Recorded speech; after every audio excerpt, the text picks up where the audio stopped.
Hi, investigators. Mike Evans from the Australian Security Academy with episode 251 of Spy Curious, the Australian Private, Corporate and Government Investigation Weekly News. I'm by myself today, so if you say hello in the chat, I won't be able to write back. Casey's in an area outside of reception, so I'm control panel person and presenter today throughout. Starting off today, got some really great news for one of our students at the Australian Security Academy. And here she is, Claire, graduated this week with a Certificate for Government Investigations. One of the great supporters of Investigation Uni and Spy Curious. Great to see you, Claire. Congratulations on getting that qualification this week. I'm sure there'll be champagne flowing tonight, Friday night, and you get some balloons for that, Claire. So really, that's not to diminish your achievement. It's just to acknowledge it. Well done, Claire. Great work. Thanks for saying hello. G'day, Jamie. Good to see you, mate. That's me talking. G'day, Evan. How you going, buddy? Great to see you. Hi, Jack. Good to see you, mate. How's things in Tassie? And Michelle from Byron Bay, rainy Byron Bay. It's been a rainy couple of days in southern Queensland and northern New South Wales. I hope you thaw out soon down there. Won't stop you going for a swim though, I'm sure, Michelle. And g'day, Amber, great to see you. Hi, Mr. Singleton, good to see you, buddy. Great, thanks for checking in. So the news this week around the place, all sorts of exciting news. Wait a minute, just got to get rid of that. The can't handle it being by myself. Can't handle it. The big news in investigations this week is the Australian Security Academy is looking for a regulatory compliance teacher. And you can see that job on Seek. And you can also see it on our jobs page. That's not the one, but it's on our Australian Security Academy jobs page. If you'd like to be a teacher for the Australian Security Academy, send me a copy of you teaching on video and your resume and your qualifications, and we're paying up to $170 an hour for a special project. You'll be teaching in Investigations Uni like Chris did today, and his subject was Security Risk Management and Governance, and the importance of process, policy and procedure. And we're going to be concentrating on that today to see what happens when process, policy and procedure isn't monitored and things crap out. ISG are looking for investigators in New South Wales. SureFact are looking for investigators all around the country, factual investigators, so get in touch with them. Great opportunity there with SureFact. We've got Procare seeking investigators in New South Wales at Parramatta. And a late update, Barbara says that if you want to work for Procare in Victoria, also get in touch with her and PM her, and she'd love to talk to you. So g'day, Barb, great to see you. Good to see you working for Procare. Well done.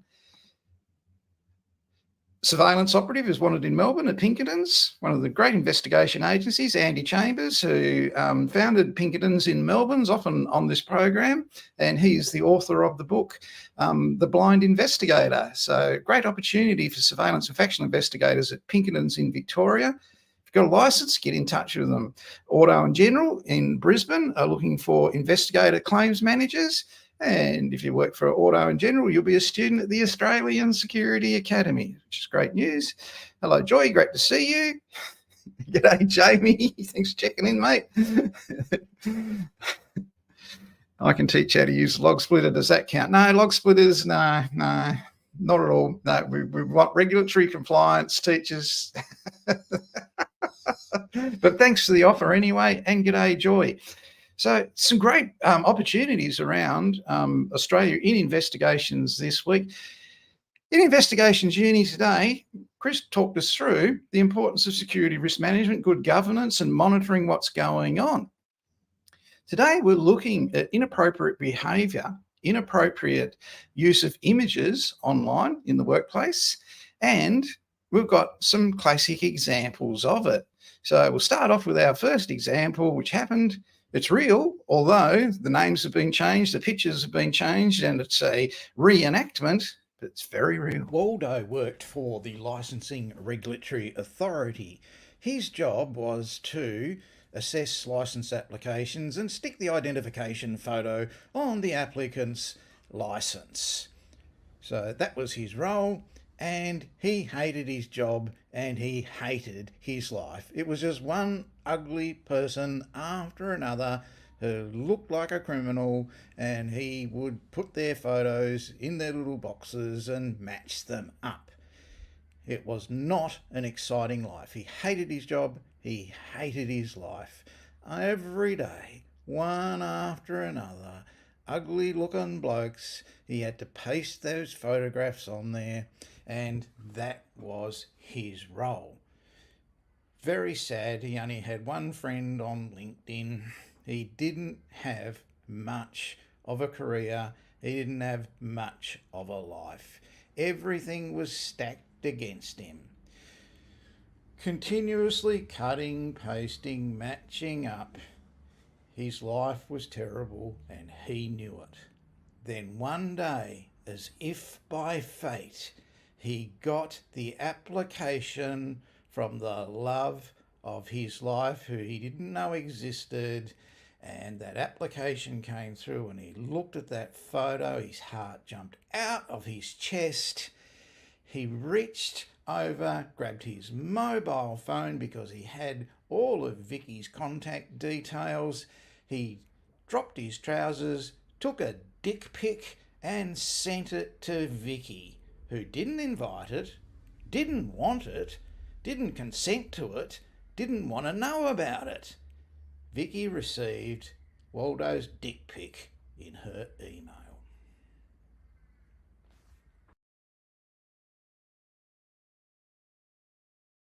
Which would have been a shock to anybody why someone, silicon chip inside their head, switched to overload, and they went to all that effort. Phone, take the photo, upload it, and send it. She was devastated. It was a power imbalance.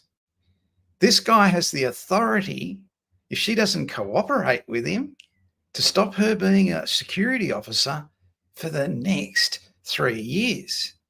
Now, to get your head around this, you've got to understand how policing works, because this was in a police department, and the fact that negative news in the police is not something that's wanted. And if you're the person that handles that case that's got all that negative news, you're never going to be promoted. You're going to be junior Class B constable for the rest of your policing career. Here's how it goes. So you understand about policing. About policing is keeping your nose clean, doing everything within your pay grade, and getting promoted to outrageous pay grades as you go from constable to sergeant to inspector to commissioner. So you do not want to be involved in anything that is going to reflect badly on the police. Vic Tim was no pushover. She wasn't having this email dick pic from this guy who had a power imbalance over her, where he could cancel her security licence for 3 years. So she went straight to the police. The constable who received the first complaint realised what would happen in the newspaper, the headlines, and on the TV. So she handballed to the sergeant. The sergeant came down from the sergeant's lounge and saw the email with the picture and the complaint, and she diverged herself of this and called the inspector. And the detectives and the inspectors looked at it and thought, we're not getting involved in this. We're going to handball up to the commissioner. Press and media negativity is not good for police. It was a classic example of process, policy, procedure, and risk management not in place. How you could think that it'd ever happen is kind of weird because people do strange things. This guy acted alone. He wasn't doing it with anyone else. All right. He did it himself. Several emails, sorry. And the newspaper, the Herald Sun, said we can't quote what they say because it's too explicit. It got the headlines all around the country, and it even got the attention of Peter Dutton. And Peter Dutton got involved in it and threatened them with IBAC, the Victoria Police with IBAC, and Internal Affairs got involved with it as well. All because of one person's actions, it affected a whole department of policing negatively. You're going to be an investigator for a government department, private investigator, or a corporate investigator. You're not going to investigate niceness. If someone wishes someone a happy birthday and buys them a birthday cake and everyone has a little party at work, there's not going to be an investigation about that. Someone sends a dick pic in a government department and a power imbalance, Peter Dutton's going to get involved. So your role is very important in enforcing security risk management, regulatory compliance among staff, among visitors, among clients, among suppliers, so this sort of thing doesn't happen. Other news this week, I'll come back to it in a minute. Other news this week, SLED down in New South Wales have given us the list of by gender private investigators in Victoria. So if you go down to the bottom one, 2E, that's the private investigator's license, there are 473 lady investigators and 1,169 male investigators and 2 from another gender. SLED allow, when you're filling out the form, if you don't identify as male or female, to identify as other. And that's the scorecard for male, female and other at SLED in New South Wales. And it's really great that SLED are basically providing that information so we can see where it's at. I would have thought there would have been a lot more ladies than that because we have quite a few ladies study at the Australian Security Academy who are licensed in New South Wales. I was quite surprised about that. So very interesting figures that SLED have put out just to keep us up to date. This guy's got himself into trouble and been arrested in Queensland. He's been issuing deep fake porn. And again, it's images of people. So some people call it sexting. Some people call it inappropriate behaviour. Some people call it dick pics. Whatever it is, it happens. And he's been doing it for public figures, students and teachers from a Brisbane private school. So that's happened in the news this week. And basically it's where we go back to Frank Zumbo last week. And the 4 ladies that he sexually assaulted at work and the one that actually was brave enough to complain, they were concerned about the power imbalance and the fact, this is the age and about our dick pic guy too. Sorry, I've just got my headings in the wrong place. So that just shows you that he was suspended, that guy. So it went on for a long time, 2017, 2008, all over now. He's not working there anymore. So don't be concerned about that in Victoria anymore.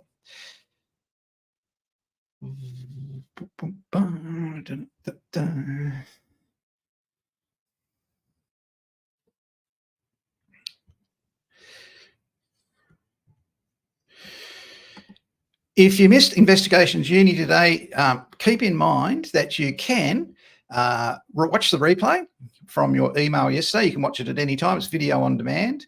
And that you are able, with the link in the description, to go straight to our Podia website and get your certificate of completion with Security Risk Management with Chris Goodrich and download the slides from his presentation.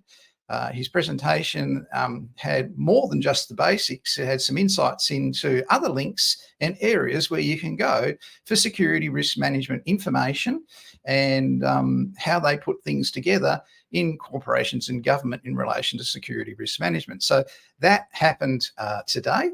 Keep in mind that you can watch Investigations Uni replays anytime. If you're new to Investigations Uni, you see links 1 to 78. You just click on any of those links at any time and you can watch the replay of those videos. It's for Australian Security Academy students and it's for members of our industry association, which is AIRLAP, which is free to all graduates of the Australian Security Academy.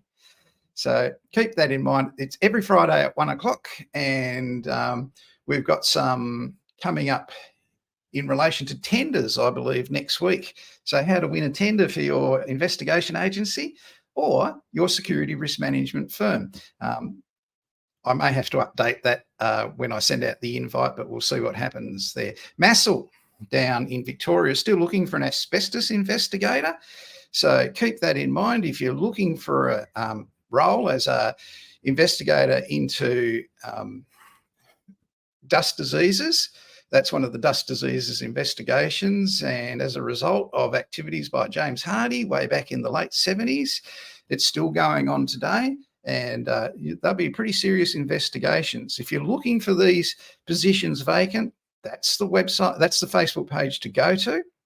So just go there and you'll see a whole bunch of positions vacant in relation to that.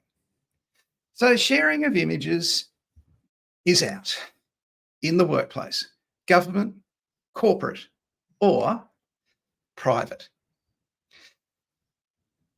Why they do it, I don't know. I've read about it, I've studied it. I've been in classes as an investigator and I've watched instructors go through crime scenes and through people that they arrested and show photos of what they were doing. And I'd get really uncomfortable with it, and so would the other students in the room. And you're sort of thinking, this person's showing these photos to say, I've got this, not to illustrate a point.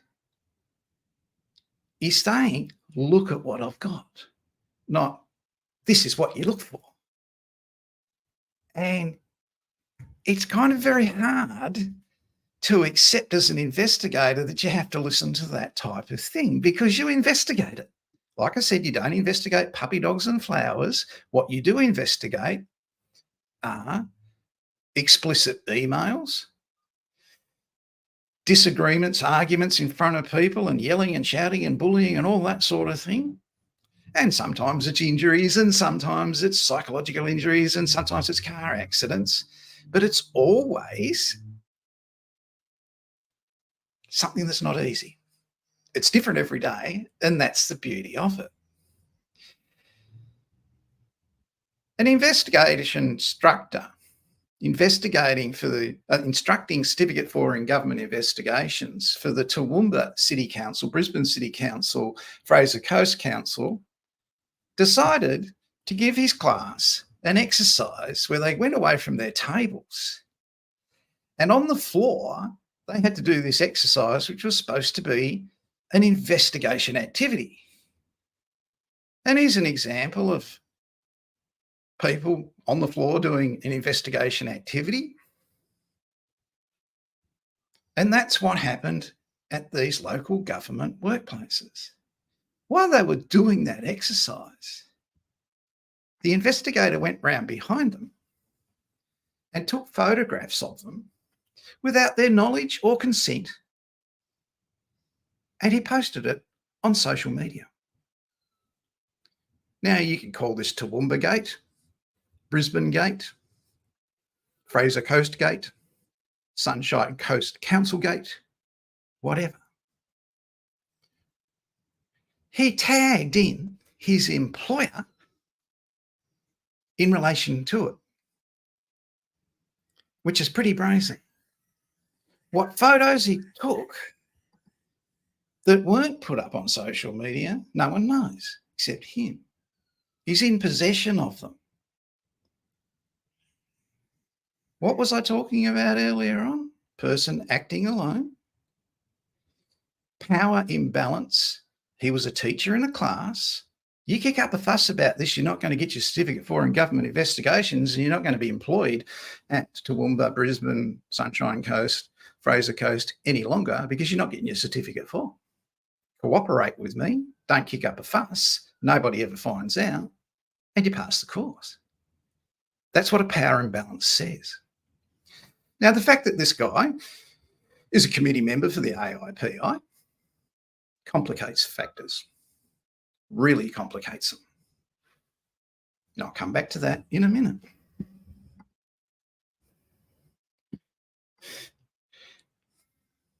Yeah, very much so. It keeps us employed. There's one bright side, it keeps us employed. So this guy's a member of the Industry Association, the AIPI in Queensland. The National Secretary of the AIPI knew about what he was doing in January last year.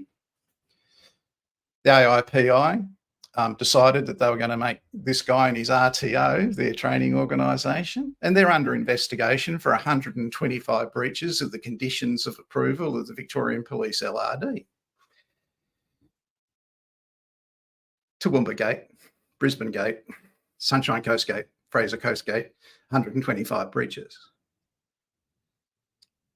Now, should the Victorian Police LRD, who have experience with sexting, dick pics and stuff like that, tolerate that from an industry association which they approve in Victoria? I don't know. That's up to them. The LRD could shut them down based on that close association. Or the LRD could look at it positively and say, okay, IBAC came and gave us grief about a person acting alone, sexting, and Peter Dutton got involved and the Internal Affairs got involved. We can leave the LRD right where they are. And every time IBAC come near us in the future, they present at AIPI meetings. Ex-members of the AIPI work for IBAC.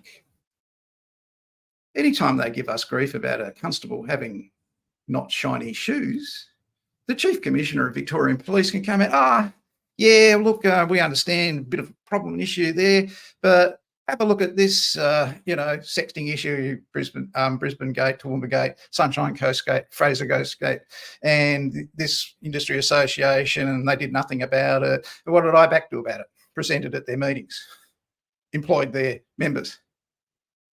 Why are you giving us grief? Pretty good situation to be in if you're the Chief Commissioner of Police getting grief from IBAC over issues for the next 25 years. Not a situation that I'd like to be in. Thanks for watching. I'm Mike Evans from the Australian Security Academy. You just watched episode 251 of Spy Curious, and you've just found out that we don't investigate nice things. What we investigate is policy, process and procedure breaches by people who act strangely and alone for their own reasons, and that's what keeps us employed. Happy investigating, people. See you next week.